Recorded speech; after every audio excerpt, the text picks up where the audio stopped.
Hey folks, welcome to Road Hard Restorations. In this video, we're going to be blowing apart the front end on this 1974 Plymouth Duster so we can rebuild it and make it ride like new again.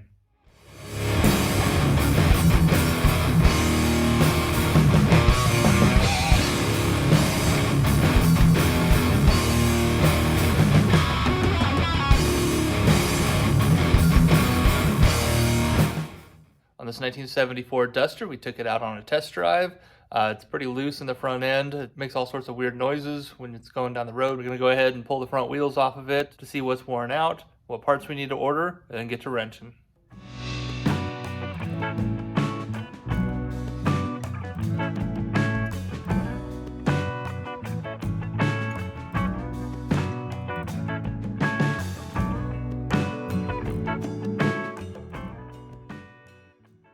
All right, let's show you what we got to work with here.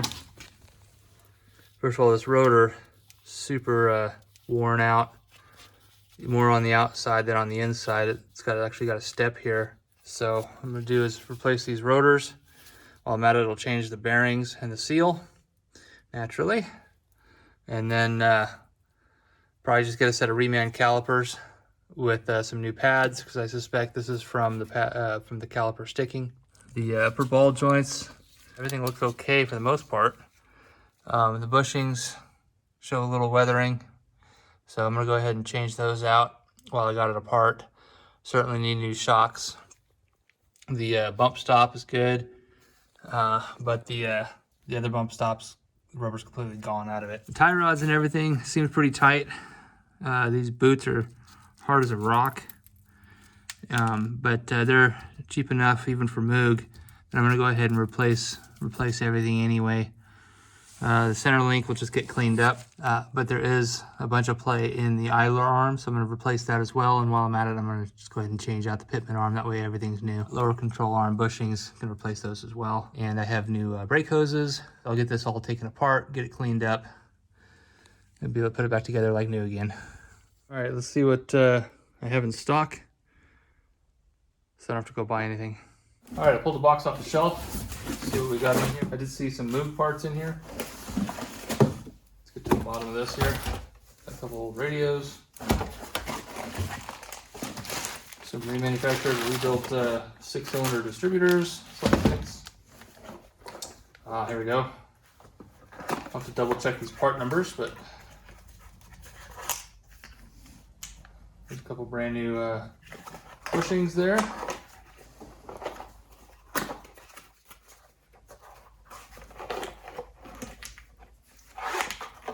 Brand new uppers. Those ones there are the lowers. So what else do we have in here? Brand new distributor ignition module. Dad wrote 70 Plymouth on there. Looks like another set of lowers. Like I said, I'll double check the part numbers, see if they're a match for the 74. This one, the part number's gone, but got 2 boxes of them. I got some seals. Some wheel seals. We'll have to double check these part numbers again, see if they'll fit. All right, we're gonna go ahead and start with taking this all apart. I ordered a whole bunch of parts online, so they should be here later in the week. Once they get here, this should be all cleaned up and ready to go.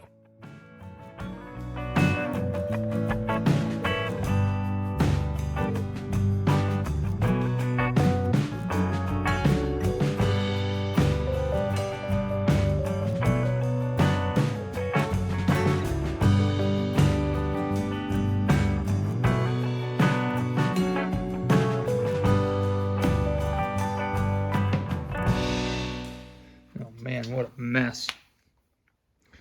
I got the whole side taken apart. I got a whole mess of parts to clean up. Go ahead and clean them up and paint them. And put all new bushings in there. Ball joints. Put it all back together. That's it for tonight. Tomorrow, get to do the other side. I got the passenger side all taken apart. Here's a little trick. If you're trying to take this out with an impact gun or anything, the block here is just completely bouncing around. You can actually clamp it in the vise independent of the arm, and then you can put your wrench on there, get it out easier. These are in here pretty tight. Okay, there we go.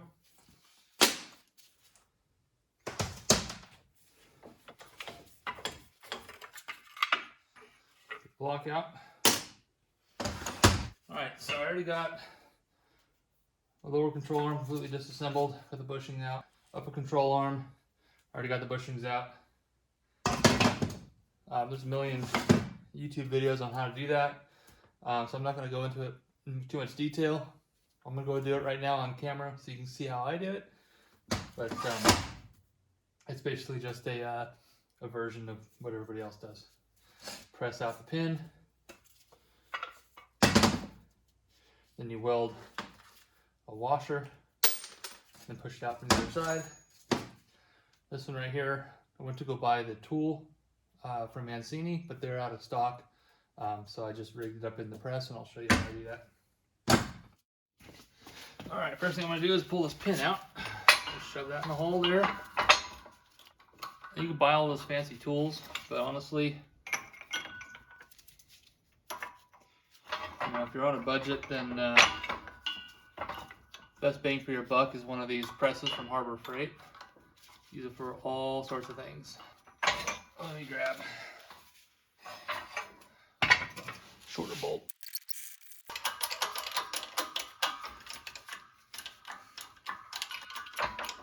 Okay, there we go. Okay, now for these guys. So they need to be pressed here, but obviously you can't do it there because the top part's in the way. So you kind of do a reverse. I have this piece of brass here that happened to fit right on there. Ideally you want to use steel, but what I'm going to do is put this like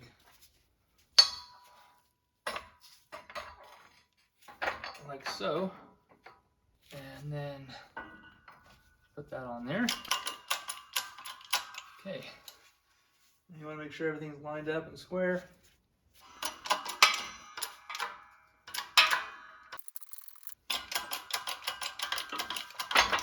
There we go. And there's the old bushing. And do that one more time, the other side.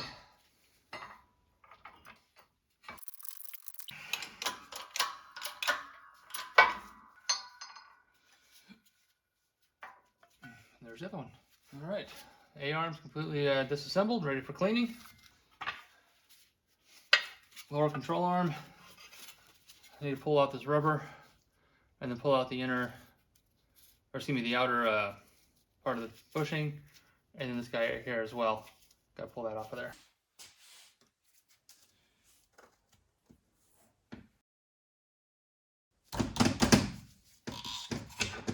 There it goes.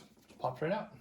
Before I do all this, I'm going to take this bump stop off. It's actually in good shape, so I'm going to save it. So I got to get it off of here first.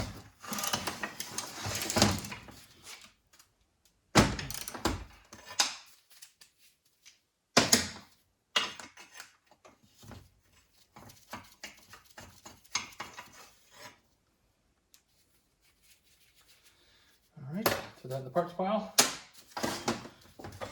Alright, so I'm going to do the whole weld the washer to it trick. Alright, we're going to clean this metal up, it's all nappy.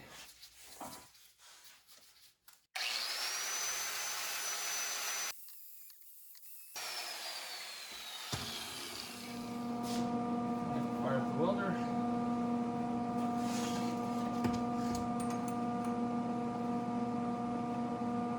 Washer in there. Get your ground clamp. Don't drop your lead.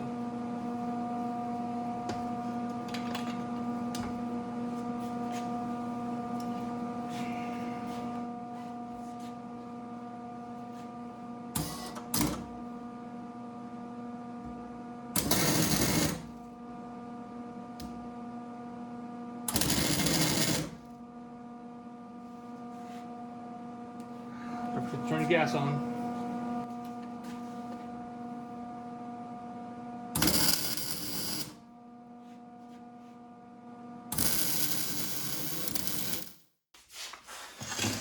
All right, I'm gonna give that a minute to cool down. Let's get started on this little guy. Now I don't like to clamp this thing in a vise where it's gonna do some damage, but I can clamp the nut. So what I'm gonna do is I'm gonna screw the nut on here and put that in here.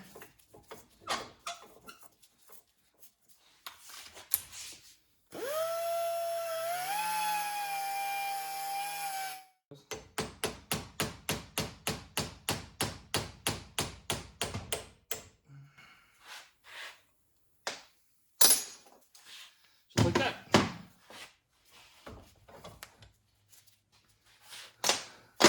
All right, that part's done. Go ahead and press this guy out. All right, came right out. All right, these are the little control arms for the 70 Duster. I went ahead and decided to go ahead and just pull these apart while I'm at it to get everything cleaned up at the same time.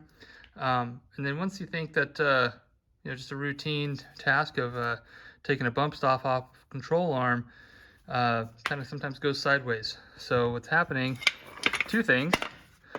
One, this is way too narrow to fit my socket down in there.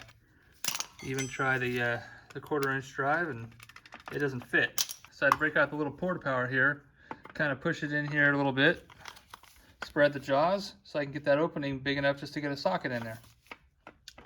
So I got the one out of the other arm, no problem. But this one, being a little stubborn bolt, like a carriage bolt on the other side, so it's got a square on the back side here that's supposed to lock into the arm to keep it from spinning. Well, this thing just keeps spinning no matter how much I clamp it. So I have to break out the Sawzall and then cut that stud off. So I was hoping to be able to reuse these because they're actually not in bad shape. But with that big nut on there, it's gonna be a pain in the butt to get them back together again anyway. So I got new ones coming for those, for this car too. So yeah, you never know what you're gonna run into working on these old things. So it helps to have the tools. This is just a Harbor Freight one, I think. But yeah, I use it from time to time for random odd jobs. Okay, now that my suspension is completely dismantled, now it's just a matter of cleaning everything up, repainting it, getting it ready to go back on the car once all my parts come in. Still waiting for a lot of the suspension to come in. Got a few parts came in today. Still waiting for the bulk of the rest. So let's get to cleaning.